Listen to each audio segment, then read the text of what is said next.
أعوذ بالله من الشيطان الرجيم. بسم الله الرحمن الرحيم. يقول الحق سبحانه وتعالى في محكم تنزيله: لسان الذي يلحدون إليه أعجمي وهذا لسان عربي مبين. صدق الله العظيم. بهذه الآية المباركة مشاهدي الكرام أينما كنتم، نبدأ دوما حلقتنا في برنامج مع اللغة العربية. اليوم أنا سعيد أن ألتقي ليس بضيف عزيز فقط، وليس بصديق عزيز فقط، ولكن بأخ، وتجمعني به وجمعتني به أيام نيرات وخالدات في الدنيا مصر العزيزة، وتحديدا في جامعة الدول العربية. رحبوا معي بالدكتور العزيز من العراق الشقيق، الدكتور عصام البرام، شاعر وإعلامي ودبلوماسي، وكذلك رجل أكاديمي. دكتور عصام البرام، أهلا بك ومرحبا في قناة سلام الإعلامية المباركة. شكرا لحضرتك، وسعيد جدا أن ألتقي بشخصك الكريم الصديق العزيز النبيل أستاذ أحمد شريف، الإعلامي دائما المتميز كما عودتنا بحضورك وشخصيتك وإلقائك ولغتك العالية والراقية. وشكرا أيضا لقناة السلام التي أتاحت لنا هذه الفرصة الكريمة أن نتواصل مع أشقائنا وأصدقائنا من العرب وغير العرب في استراليا أو في أوروبا أو في شرق الأرض ومغاربها. شكرا لحضورك الكريم ومعنا أيضا. دكتور عصام، مرحبا بك وشكرا على هذه المقدمة، وأشكرك جزيل الشكر. مع الدكتور عصام البرام الحديث يكون متشعب في هذه اللغة العربية. أولا دعونا نتحدث أين التقينا بالدكتور عصام البرام من العراق الشقيق. كما قال الشاعر: التقينا في طريق الجامعة. وطريق الجامعة طبعا ذلك نشيد سوداني أكتوبري، ولكن أنا والدكتور البرام وآخرون من الطيبين والطيبات التقينا في المقر الرئيسي لجامعة الدول العربية، حيث مدينة القاهرة الدنيا. دكتور عصام طبعا هو من العراق الشقيق كما تعلمون. دكتور كده، أول حدثنا عن ذكريات اللقاء، كيف كان وكيف كيف كل ذهب إلى سبيله. أهلا بك دكتور البرام. الله يحفظك. نعم، تفضل دكتور. طبعا الحقيقة عندما تعود الذاكرة إلى حيث اللقاء الأول مع شخصك الكريم في جامعة الدول العربية، وتحديدا كنا نعمل سوية في قطاع الإعلام والاتصال، كنا دائما نتحاور خارج حدود العمل في وقت الريست أو الراحة كما يقال. كنا دائما نحمل هموم الأدب والشعر والعالم والصراعات والتناقضات التي دائما تحكمنا في كل مكان. كان وجودك لي يعني حقيقة يعني أشبه ما يكون سقوط إيجابي روحي بين بعضنا لانتمائنا إلى روح الأدب العربي وشعر العرب. فكانت خيمة العرب جامعة الدول العربية هي ذلك الغطاء الذي احتوانا والذي جمعنا. فبدأنا دائما أن نكتب ونتحاور ونضحك ونهزأ بكل ما يحيط لنا دائما من متناقضات، لكي نخفف الوطأ على أنفسنا دائما من شدة الحياة ومتاعبها التي دائما تمتزج بين الضحكة والبكاء. فكانت دائما ذكريات جميلة رائعة. يعني عندما تذكرني أستاذ أحمد في هذا اللقاء من قبل أكثر من 12 سنة تقريبا، يعني أو 15 سنة، كانت خطواتنا دائما حتى وأن كنا نخرج سوية بعد انتهاء الدوام الرسمي في جامعة الدول العربية، وكنا نخطو خطواتنا المتواضعة، وأحيانا كنا نركب مع بعض في مترو القاهرة، لا أنسى ذلك، وتأخذنا الضحكات وتأخذنا الهزليات ونتسامر مع بعض. فأنت تلقي علي الشعر وأنا ألقي عليك الشعر، يا وكنا سلام. نتحاور أحيانا أيضا في خارج نطاق الشعر بما يحمل هذا الهم الإنساني في داخل بعضنا. يا سلام، وفعلا والله كانت أيام خالدات. وأنا إن يعني حتى لما خرجت من الجامعة العربية ما كنت أتذكر كل الأحباب الطيبين، ولكن تظل أسماء محفورة في القلب وفي الذاكرة لن تمحى أبدا. حضرتك واحد منهم، والدكتور رأفت غنيم، والأخ خالد حامد، ومجموعة من الزملاء والزميلات. ولكن العلاقة تظل طبعا علاقة الكلمة والشعر بتظل هي راسخة. تحياتنا للدكتور رأفت غنيم من مصر الشقيقة، وإن شاء الله نلتقي به إن شاء قريبا. دكتور، يعني نحن في حضرة العراق أيها المشاهد الكريم، ولما نكون في حضرة العراق طبعا تتداخل فيها عوامل كثيرة: الحضارة والثقافة واللغة والشعر والأدب. و... والدكتور كما عرفت عليكم هو رجل دبلوماسي، و... وخلينا نقول لك سعادة السفير كذلك يعني. وهو رجل أكاديمي يعني يحمل أكثر من شهادة علمية في أكثر من تخصص، وهو دكتور كذلك في الإعلام وأستاذنا. ولذلك سيتشعب هذا اللقاء، وأنا سعيد غاية السعادة.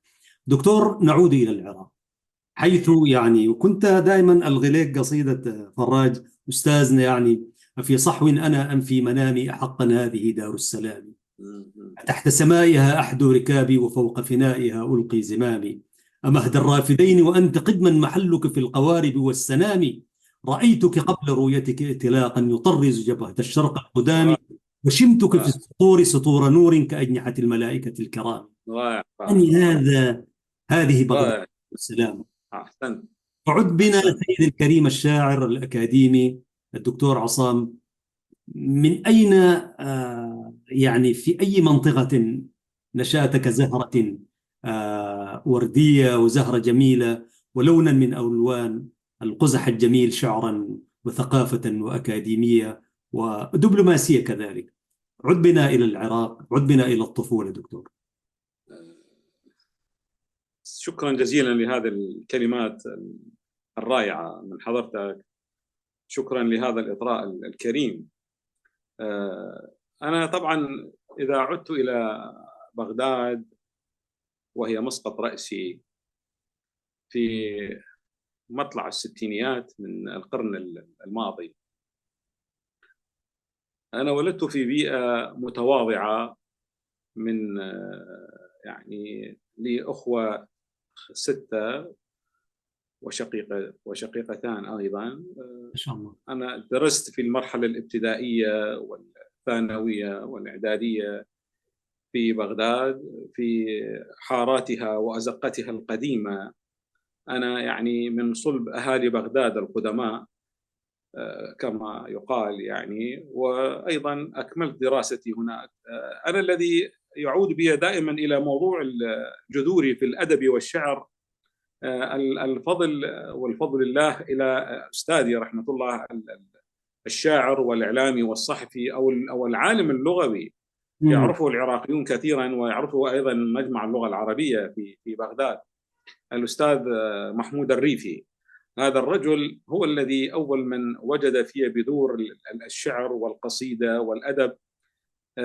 أتذكر عندما كنت طالبا في المرحلة الأولى أو الثانية بالتحديد من المرحلة المتوسطة أو الإعدادية، كان عندنا درسا في الإنشاء والتعبير، فطلب منا أن نكتب موضوعا. لا زلت أتذكر هذا العنوان. العنوان كان كتبه على اللوحة الفصل أو الصف: اطلق لخيالك العنان وصور موقفا أنت تعيشه.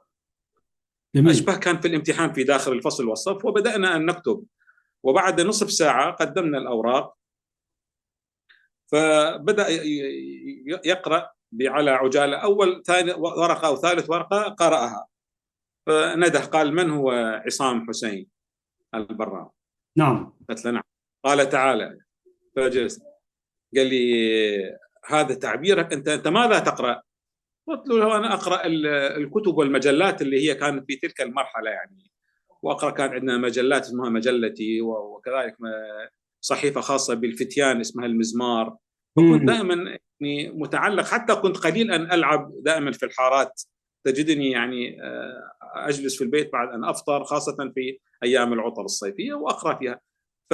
شدتني هذه المطالعة ومنحتني الثروة يعني بالكلمات والمفردات والإيقاع الداخلي أو الذهني في النفس الشاعر.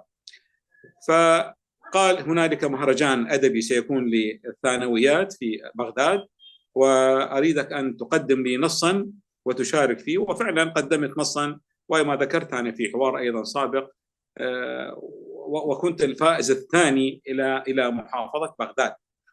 النص كان عنوانه ايش دكتور؟ تذكر النص عنوانه والنص؟ آمال الزاجل الأبيض. يعني أنا طالب، يعني كان عمري بحدود يعني 14 سنة، كان هذا عنوان النص، آمال الزاجل الأبيض. فكانت هي قصيدة يعني قريبة للرومانسية التي تتحلى دائما بالحياة، بالطبيعة، بالأنثى، وهكذا هي بدأت مراحلي الأدبية.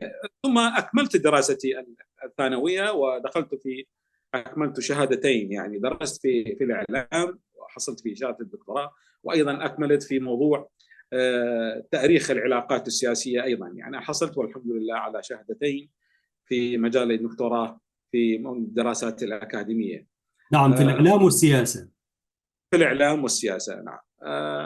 فيما بعد نعم دكتور، عفوا، أنت انتقلت من المرحلة الثانوية بعد أن شاركت بقصيدة في المهرجان الشبابي كما قلت. نعم. دخلت الجامعة. مرحلة الجامعة هي مرحلة التشكل الفكري والثقافي والسياسي، وحتى برضو اللون السياسي كذلك. فحدثني عن مرحلة الجامعة. هل درست الإعلام والسياسة في آن واحد، ولا بعد أن أكملت البكالوريوس أولا ثم يعني كذا تدخل بين الجامعة والنشاط الثقافي الذي كان؟ وساعة المربد، هل كان المربد نعم موجود ولا لسه؟ المربد الشعري، أنا أصغر شاعر شارك في مهرجان المربد الشعري الذي كان يعني فحول الشعراء العرب. أنا أتذكر يعني كان عمري تقريبا 24 سنة في مطلع الثمانينات، وكان هذا المهرجان يعقد سنويا. نعم، وتزامن أيضا في مرحلة يعني حرب الخليج الأولى، وكان في وقتها شارك فيه أيضا نزار قباني رحمهم الله جميعا، محمود درويش، سعاد الصباح، البردوني من اليمن، والفراج في ذلك الوقت. نعم، الفراج أيضا. كبار الشعراء من السودان شاركوا معنا أيضا، ومن مصر التهامي، وكثير من الشعراء الذين شارك يعني عبد الرزاق عبد الواحد رحمه الله. نعم عبد الرزاق عبد الواحد أيضا رحمه الله أيضا شارك. كان طبعا الجواهري ساعتها ما كان موجود في العراق، أليس كذلك؟ الجواهري لا، كان هذه الفترة غير موجود. كان في براغ. نعم، كان في براغ في وقت. نعم كان مغاضبا يعني نعم، كان هناك إشكالية. يعني. الجواهري يعني لا خلاف عليه ولا غبار عليه، يعني هو قمة في الشعر العربي. الجواهري لو تقرأه هو كأنك تقرأ لشعرا جاهليا، يعني متنبي، قمة مفردات التي متنبي وماشي قدام. نعم، أحسنت يعني وهكذا الجواهري. نعم. وكانت أكو إشكالية سياسية في وقتها أيضا لم يحضر. صح. أنا قرأت هذه القصيدة وقدموني وكرمت في وقتها، طبعا تكريم كان ثمين. كان النص، تذكر النص دكتور؟ النص الذي شاركت في المربد؟ أنا أتذكر يعني مقطع كان على ما يحضرني الآن. المقطع الأول كان أقول فيه، هي كانت فترة حرب الخليج الأولى، أقول: بين الساتر والحب خيط من الدخان، بين الساتر والحب خيط من الدخان، خيط يكبر مداه في متاريس الحب، وما زلت أعلق ذاكرتي لأنتشل من بعض ما مرت من خطواتنا المخفية خلف غبار السنين. هذا ما أتذكره بالضبط، يعني كان نصا طويلا من قصيدة التفعيلة. من قصيدة التفعيلة.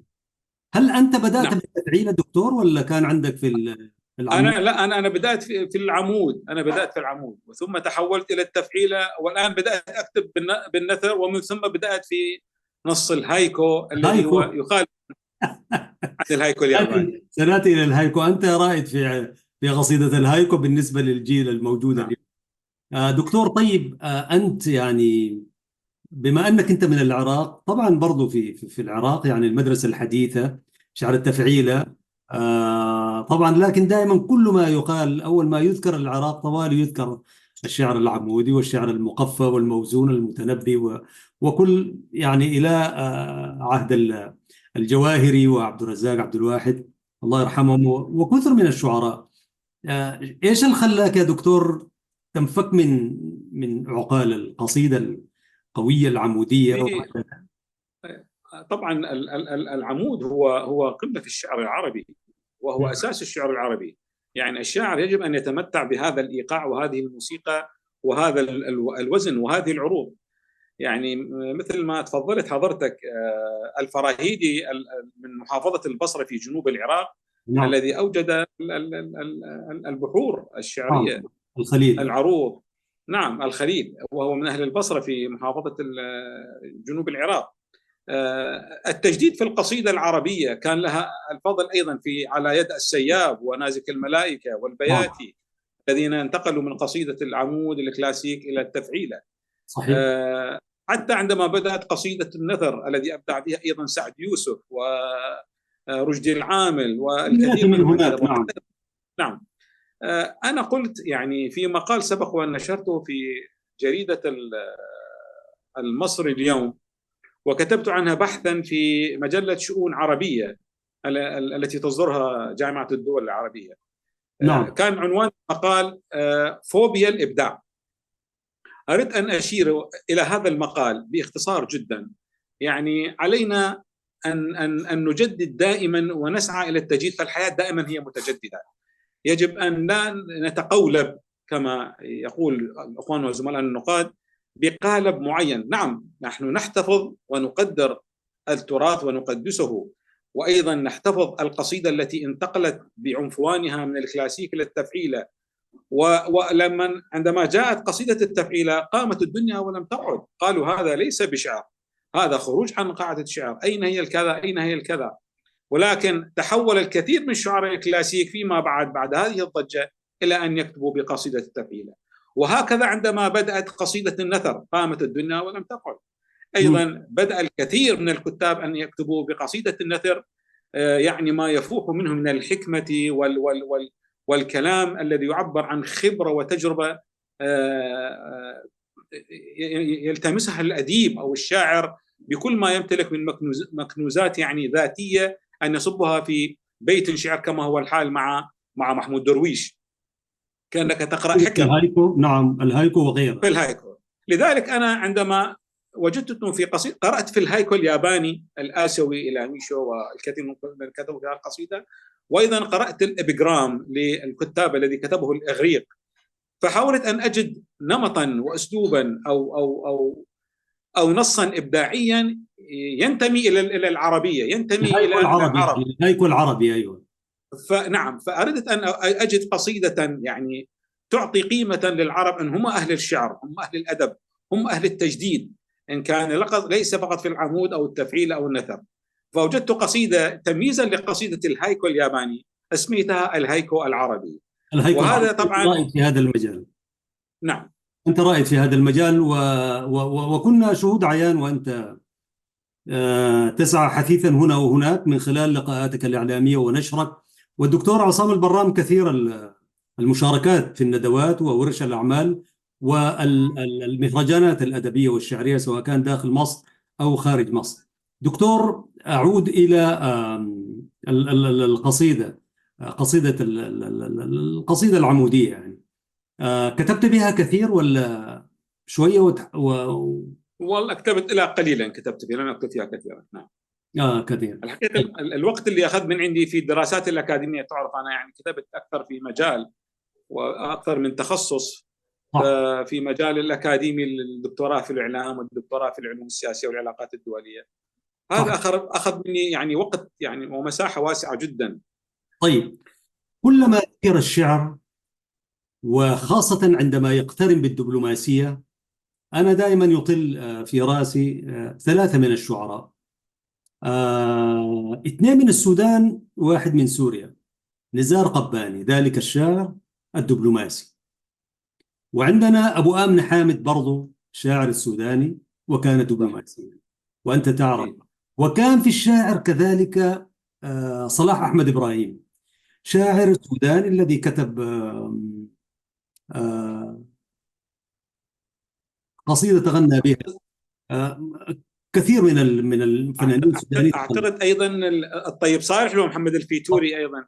نعم. ولذلك دكتور، أنت آه، تمسكت بكتاباتك للشعر وبتاع، وفي نفس الوقت اهتماماتك وإنتاجك الأدبي، وبرضه تمسكت بالعمل الدبلوماسي. مرحلتك الأول سنوات الدبلوماسية كانت كم دكتور؟ سنوات العمل أنا في العمل الدبلوماسي والسلك الدبلوماسي. أنا عملت في السلك الدبلوماسي يعني أكثر من 20 عام. أكثر من 20 عام، بين سفير وقنصل وسكرتير وما إلى ذلك، إلى أن نعم. آخر عمل كان هو مدير لإدارة إيش؟ أنا ترأست ثلاث دوائر في جامعة الدول العربية. أيوة. رأست يعني إذا تتذكر صديقي أحمد. نعم نعم. يعني بعد مغادرة حضرتك أنا توليت إدارة دائرة البعثات السياسية الخارجية. نعم بعدها كلفت من قبل السيد الأمين العام أن أتولى، وإن كان شوية بعيد عن هذا تخصصي، ولكن يبدو أنه للأمانة الذي وجدها عندي أن أتولى إدارة الرقابة الإدارية في الأمانة العامة جامعة الدول العربية. نعم نعم. قال لي أنا أريد أعطيك هذه المسؤولية وتجربة جديدة. قلت له مستعد أن أتولاها إن شاء الله. وثم فيما بعد أيضا توليت دائرة سياسية أخرى، هي دائرة الخليج العربي واليمن، أيضا جلست بها فترة يعني. تابع نعم. للقطاع السياسي مش كده؟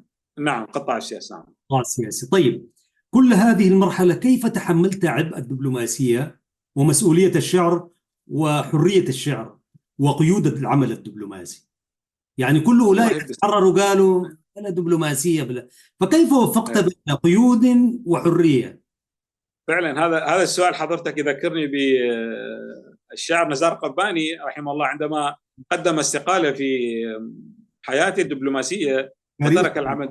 وبالمناسبة أيضا اشتغل في القاهرة، أيضا كان سكرتير في السفارة السورية في القاهرة. القاهرة. نعم. يعني لا أخفيك يعني موضوع العمل الدبلوماسي والكتابة بين الشعر والكتابة بشكل عام متعب حقا، لأنه العمل الدبلوماسي يأخذ منك وقتا كثيرا، من تقارير، من حضور، من فعاليات، من مشاركات، من إفادات. هذه تأخذ مساحة واسعة جدا أكيد، ولكن تبقى هنا يعني دور الإرادة الشخصية عند الفرد، أنه كيف يقسم أو ينظم وقته بين العمل وبين القراءة وبين الكتابة، وكيف يوزع موضوع الإبداع في نتاجه الأدبي وكتاباته. أنا كنت طبعا أسهر كثيرا يعني بعد ما أعود من العمل الرسمي، فأبدأ بالمطالعة وأبدأ بالكتابة، وهي أيضا كانت تشكل علي عبئا كبيرا أيضا. وأيضا لا أخفيك كان يعني هذا موضوع ربما يعني كان أكلف أيضا من معهد البحوث والدراسات العربية في الإشراف على طلبة الماجستير ومناقشة طلبة ماجستير، أيضا موجودة أيضا عندي في أكثر من طالب شاركت في مناقشته. هذا أيضا عبء آخر كان يجيني يعني يأتيني من خارج العمل الرسمي.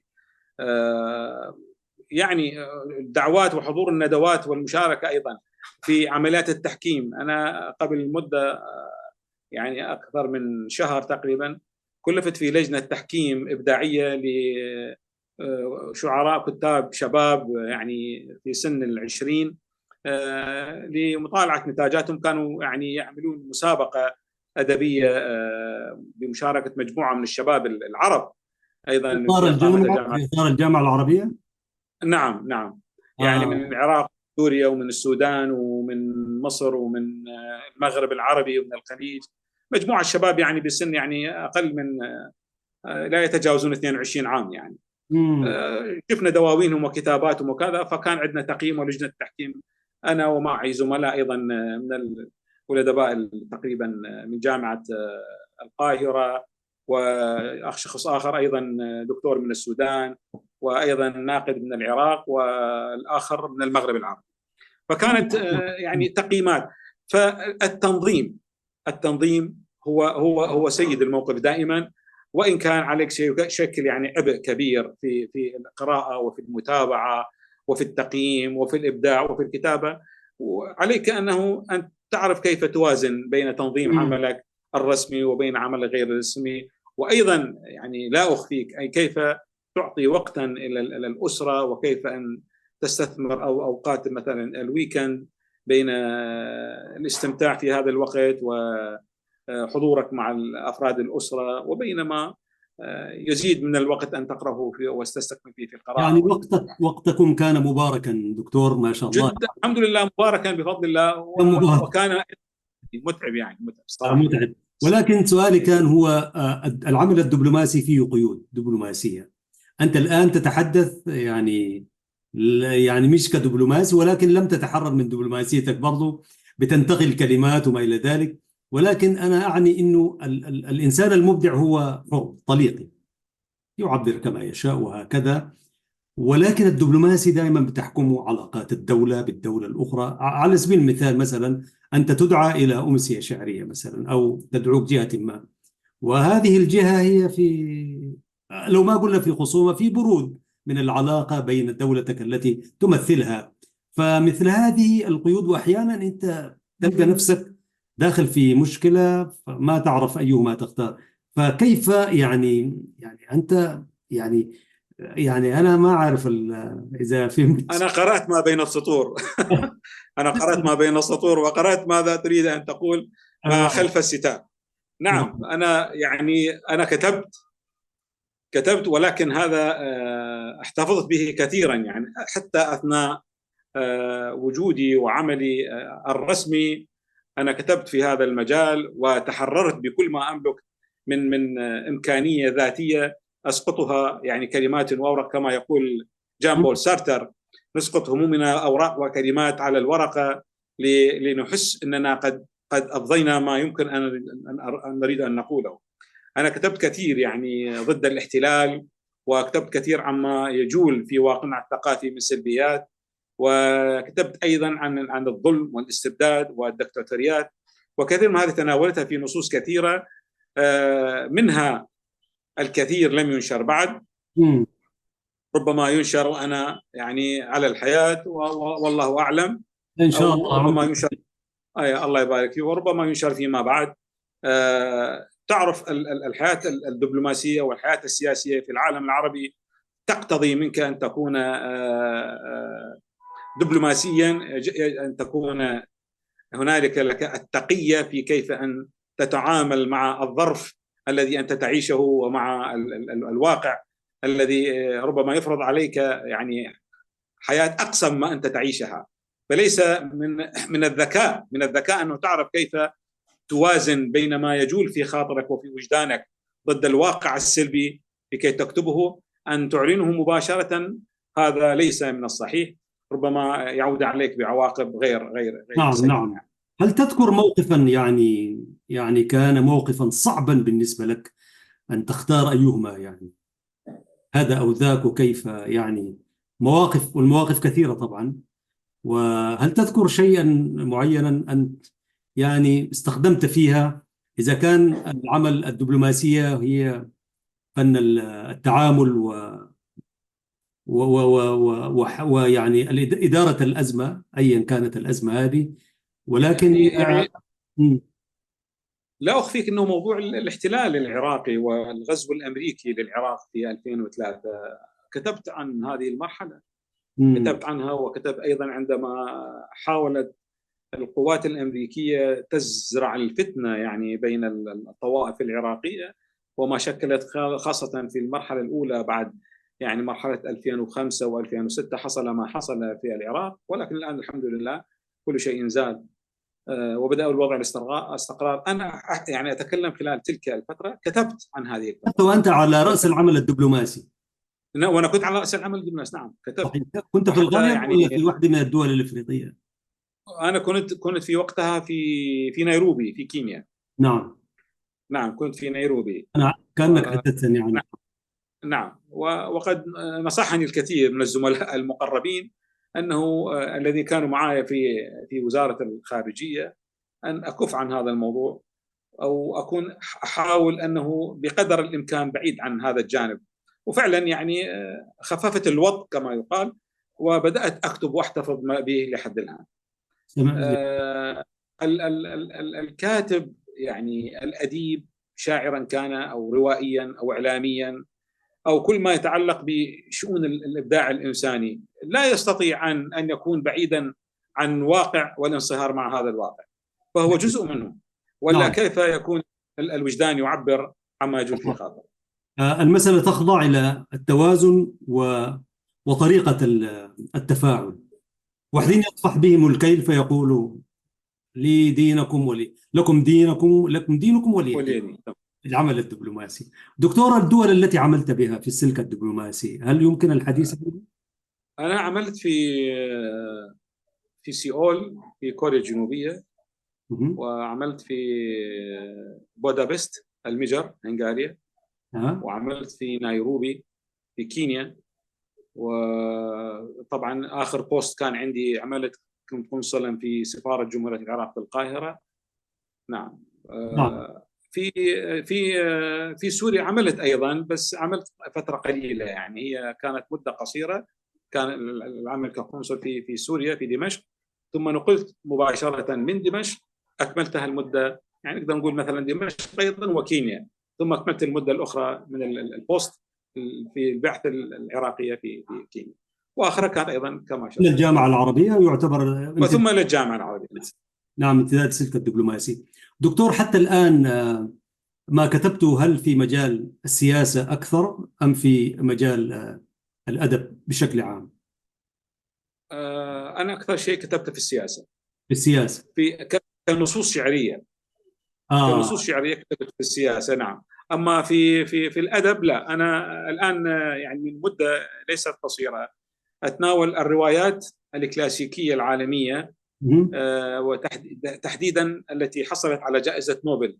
أحاول أن أقرأها برؤية جديدة معاصرة لأقدمها للجيل الجديد الذي لم يطلع أو لم يعرف شيئا عن هؤلاء الكتاب الكبار من العالم، من العرب وغير العرب، بما أملوه علينا من نصوص أدبية كبيرة في الأدب العالمي.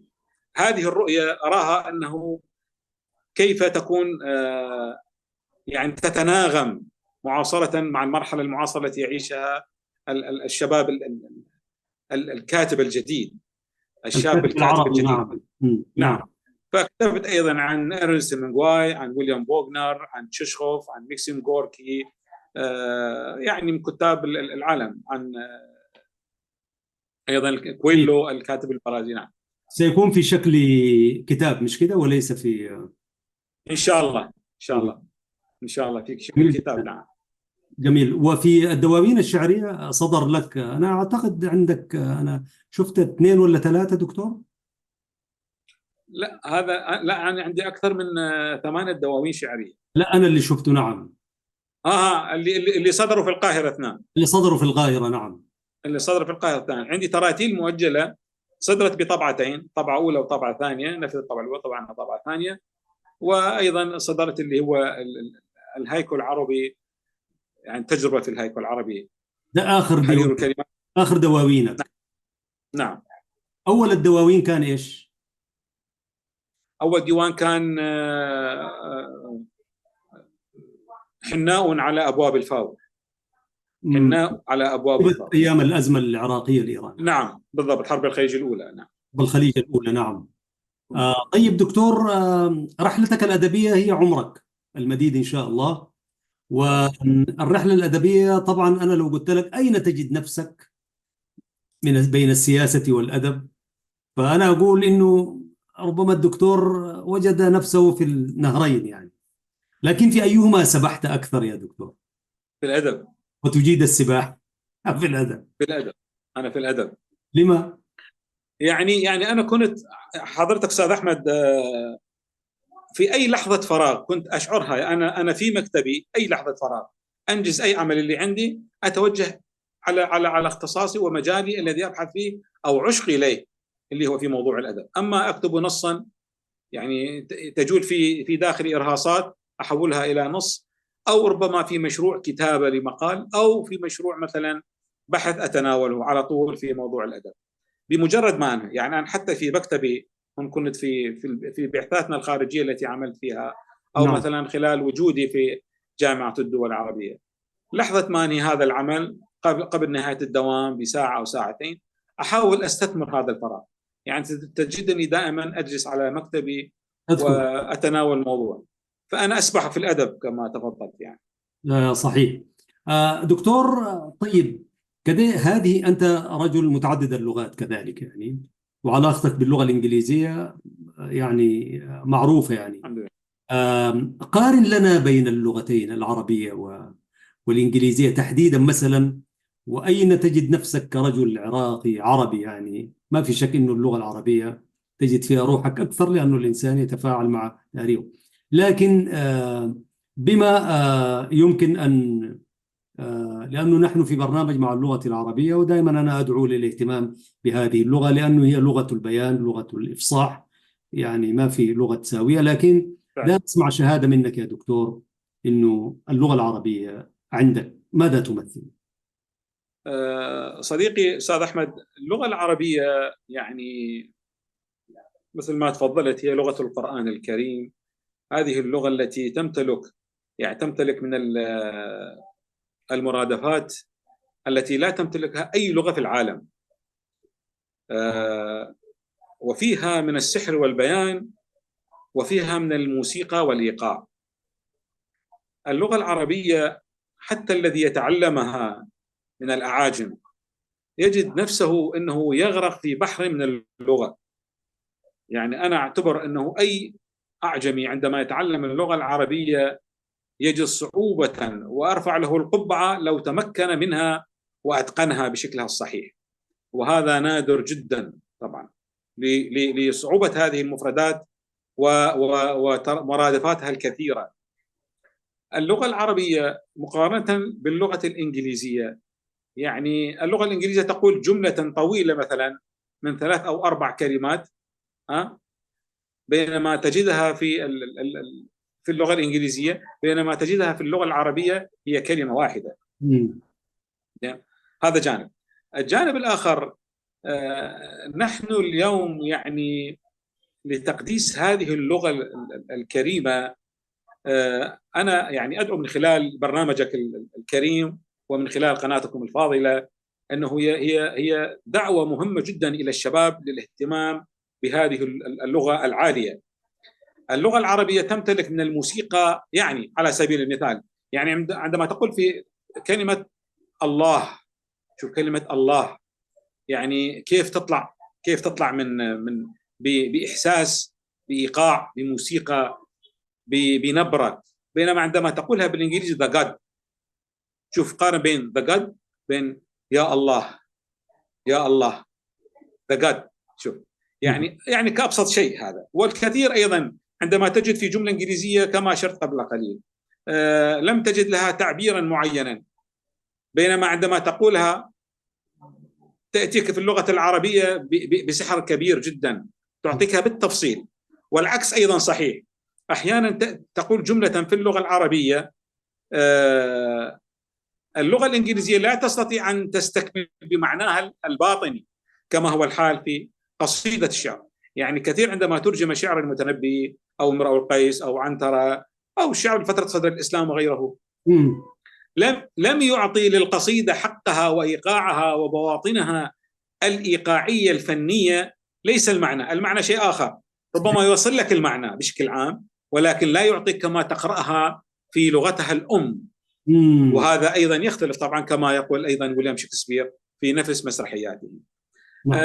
أنا أريد أن يعني لا أشرد عن الموضوع، يعني أحيي برنامجك في اللغة العربية، موضوع دعوة إلى الشباب العربي اليوم، يعني من خلال هذا انتشار وسائل التواصل الاجتماعي الكبيرة التي غزت عالمنا اليوم.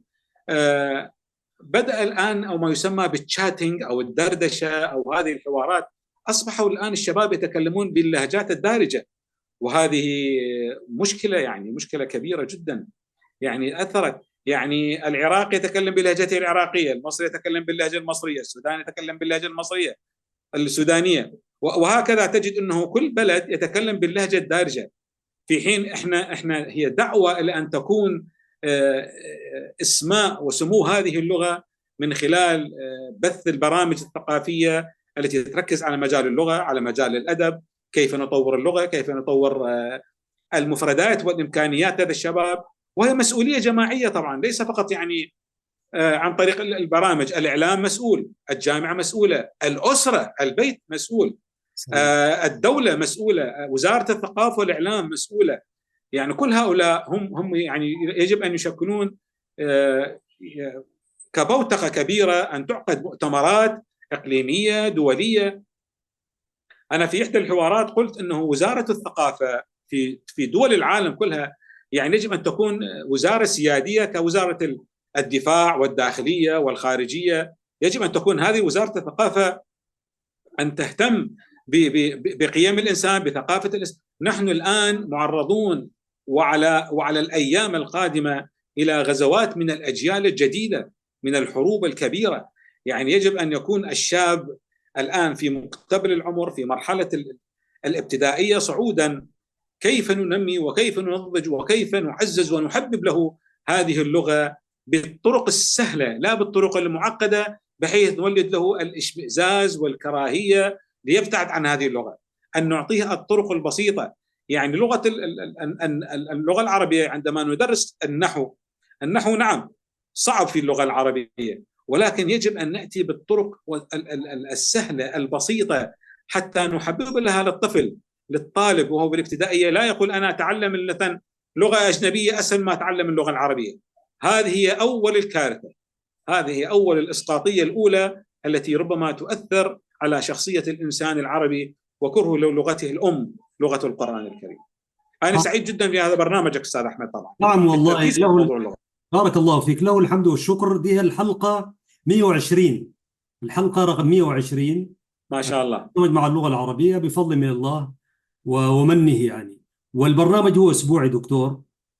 كما أنا التقيت بك في القاهرة لصالح إذاعة إيرنا الدولية، وكان لقاء في الثقافة وما إلى ذلك، لكن لم تكن لهذه القناة المباركة، ولله الحمد من قبل ومن بعد. ولهذه الأسباب نحن في بلاد المهجر كما تعلم دكتور نهتم بهذه اللغة وندعو إليها وبها ولها، حتى ما يكون، لأنه الارتباط بهذه اللغة جزء من الارتباط بالدين يعني، وارتباط بالوطن والثقافة والشخصية ذاتها الإسلامية معروفة أنه مرتبطة بهذه اللغة الشريفة، لغة القرآن الكريم. ومع الأسف دكتور هنالك زي ما تفضلت أنه أنا مرات كإعلامي أفاجأ لما أشوف نشرة أخبار، وأنت رجل إعلامي ودكتور يعني في الإعلام، نشرة أخبار تقرأ باللغة المحلية يعني، باللغة الدارجة يعني، ونشرت أخبار. كارثة يعني، كارثة دكتور. طيب ربما المشاهد لا يرحمنا ولا يغفر لنا إذا لم نستمع إلى قصيدة من قصائد حضرتك دكتور.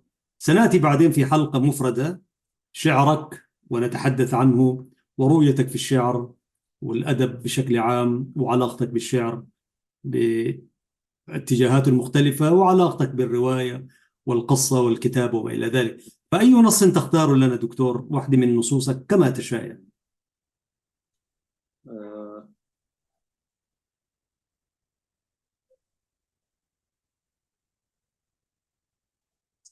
مشاهدي الكرام، نشيد الفراتين. نعم تفضل دكتور. نشيد الفراتين. يا سلام.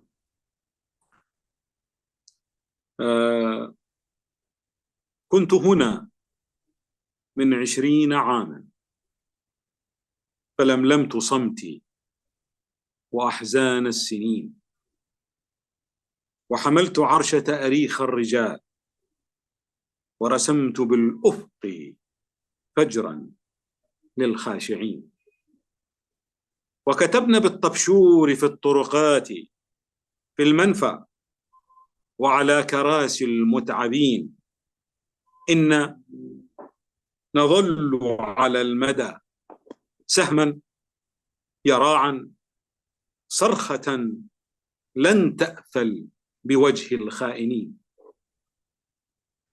إنا عرفنا إن فراتنا وهج ولظى وجذوة عنفوان، حتى وإن كانت أنفاسه تحت الثرى. إن نخلك يا عراق قد صغنا منه قلائد، ونستظل بفيئه زهو الفراتين. الطيبون الساجدون العاكفون الحاملون عراقهم حمل الجنين، مهلا مهلا فمهلا يا خطانا، فما لي أرى للوقت أن يسبق زمانا، ولم يعد شدو العصافير على الناي الحزين. إن بدأنا الحرف وإن لوعدك يا عراق لحافظين. هذا نص هو طبعا. جميل. متى كتب دكتور؟ نعم، متى كتبت هذا النص؟ نص جميل والله. هذا كتبته من تقريبا مدة، يعني تقريبا سنة. جميل. اي من سنة. جميل. هل تعنون كل قصائدك دكتور؟ تعمل لها عنوان؟ اي نعم. كلها؟ نعم. طيب.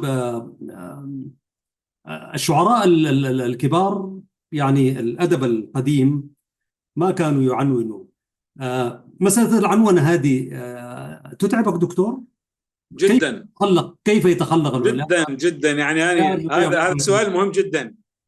يعني أنا طبعا حتى المقال، القصيدة، الموضوع السياسي، أبدي يعني أملي هذا الموضوع وأكتبه، أستفرغ كل ما موجود عندي في ذاكرتي، في ذهني، في إرهاصي الذاتي، أسرح في العنوان يمكن ربما ثاني يوم. صحيح. يعني أقرأ الموضوع، أريد أستنبط موضوع أو عنوان من داخل النص أو من داخل المقال. هذه عندي مشكلة طبعا. اي نعم. صحيح. نعم. طبعا دكتور عصام البران من العراق الشقيق، الإعلامي، الدبلوماسي، الأكاديمي، الشاعر، الأديب، كثير الإطلالات على الإعلام. وأنا أقول عندما يكون الدبلوماسي والشاعر والكاتب إعلاميا يعرف قيمة الإعلام والإطلالات على الإعلام، على الرغم من أنه مرات بتدفع فيها أثمان برضو من راحتك ومن أشياء ومن مواقفك أحيانا. لكن دايرين برضو إنه، يعني أنا أيام كنا في الجامعة العربية الدكتور كان كثير المشاركة، وكان يدعوني والله بحق وصدق، يعني يدعوني يقول لي يا أستاذ تعال يا أخي شارك في كده بتاع. ولكن أنا كنت شوية، يعني كنت أبيت كنت رجل شوية معتكف بعيد كده من تتذكر هذا الشيء صحيح؟ نعم والله دكتور، بارك الله. كنت أدعوك إلى مهرجانات أدبية. مهرجانات أدبية كثر، لكن أنا ما كنت ألبيها. ورغم أنه مع الشكر الجزيل وعارف أهميتها، لكن كانت هنالك أسباب ما تخلينا أشارك. فالدكتور وبرضه ينشر كثير في الوسائل الإعلامية المختلفة، سواء كان مكتوب، مقروء، مشاهد، وهذه واحدة منها. فدكتور كده نصيحة للأدباء وللشعراء وللدبلوماسيين، إنه هذا الإعلام، أنت كرجل إعلامي، هو برضو إطلالة، يعني فعليهم أن يهتموا بالإعلام. دارين تجربتك في إطلالاتك على الإعلام، ولماذا أنت كثير الانتشار مثلا؟ أخي صديقي المبدع أستاذ أحمد، أنت رجل إعلام مبدع أيضا. الإعلام يعني كما هو معروف يعني سلاح ذو حدين، يعني واليوم أخذ مساحة واسعة بفضل تعدد العشرات بل المئات من القنوات الفضائية في الشرق وفي الغرب وفي كل اللغات، ومنها من اتخذ يعني الأسلوب الديني والثقافي والسياسي، ومنهم من يتعامل مع أجيال متعددة من أجيالنا الراهنة والأجيال السابقة. الإعلام هو الحقيقة يجب أن تكون له لغة عالية وشفافة ومختصرة، وأن تعني للهدف بالشكل المناسب. عندما يعني أن يكون الإعلامي أن يضع برنامجا، أن يسدد يعني يراعه إلى الفكرة الأساسية التي يصبو إليها. هذا جانب. نعم. الجانب الآخر يعني على الدول بشكل عام أن تعطي لهذه الوسيلة الإعلامية المرئية أو السمعية أو المقروءة، أو حتى في مجال العلاقات العامة اللي هو جزء من ثوب الإعلام، من الأهمية أن يكون هنالك الدراسة، هنالك تكون الدراسة والتخطيط عندما نضع إلى أي برنامج عمل يخطو من أجل التقديم لأي فئة أو أي مجموعة من المجتمع، فئة الأطفال، فئة الكبار، فئة الشباب، الأميين. لذلك أن تكون هذه الوسائل وفق نظام علمي مخطط له، بعيد عن السيطرة الخارجية. وأن يعني يفهمني البعض ماذا نعني بالسيطرة الخارجية. نعم. ولكن بنفس الوقت أن تكون خطوات هذه الوسائل الإعلامية إيجابية، أن لا تنحرف مما تؤدي إلى انحراف سلوك وفكر المتلقي إن كان كبيرا أو صغيرا. اليوم على الإعلام تقع مسؤولية كبيرة في مواجهة ما يحصل الآن في عالمنا من إشكالية كبيرة من حيث الحروب، ومن حيث الأمراض الوبائية، ومن حيث الفقر والمجاعة والهجرة والاتجار بالبشر. كل هذه ما تحصل في عالمنا اليوم الحالي المعاصر من أزمات، وما يقال عليه بالأكشن في منطقة الشرق الأوسط. يجب أن تكون هنالك وسائل الإعلام أن تتخذ من هذه التحديات تخطيط مناسب لها في كيف الوقوف تجاهها، وكيف أن نجد لها الحلول الناجعة التي تمنح الإنسان العربي تحديدا، يعني بعيدا عن الدول الأخرى، العربي تحديدا للخروج من إشكاليته، من بوتقته، من حزنه، من آلامه، مما يعيش به الآن من صراعات كبيرة ضد ما تغزوه من أجيال دائما جديدة من أجل تغيير أفكار وشخصية خاصة شبابنا المعاصر. الإعلام، نعم. الإعلام هذا الجزء الكبير المهم الذي يعتبر من أهم الوسائل المهمة التي كما أشرنا التي يجب أن يكون يعني مؤسسة تلتقي فيه جميع الكوادر العلمية ومن المؤسسات منظمات المجتمع المدني أو الدولة أو الجامعة أو الأسرة، حتى نشكل عقلية نموذجية قدر الممكن، أن لا أكون مثاليا في طرحي، حتى أن نكون بالمستوى المطلوب في مواجهة ما يحصل الآن في عالمنا العربي تحديدا. شكرا لك دكتور، بارك الله فيك. ولهذا وغيره أنت تطل على الوسائل الأخرى كإعلامي راجل عارف مهمتك كرجل أكاديمي. إن شاء الله يا دكتور لو وافقت علينا نحن سنلتقي بك أكثر من لقاء، أكثر من حلقة، لكن سأخذ حلقة اللغة العربية والإعلام تحت هذا العنوان. تقدم لنا محاضرة إن شاء الله نستمع إليها، اللغة العربية والإعلام، يعني مسؤولية أي كيفية معالجة اللغة العربية لقضايا الإعلام المعاصر مثلا، وتحديدا على العالمين العربي والإسلامي. هذا غير حلقة إن شاء الله سنفرد لها مساحة من الشعر وقصائد التفعيل والنثر والهايكو العربي، الهايكو بشكل عام والهايكو العربي ماذا تعني، ونماذج من هنا وهناك.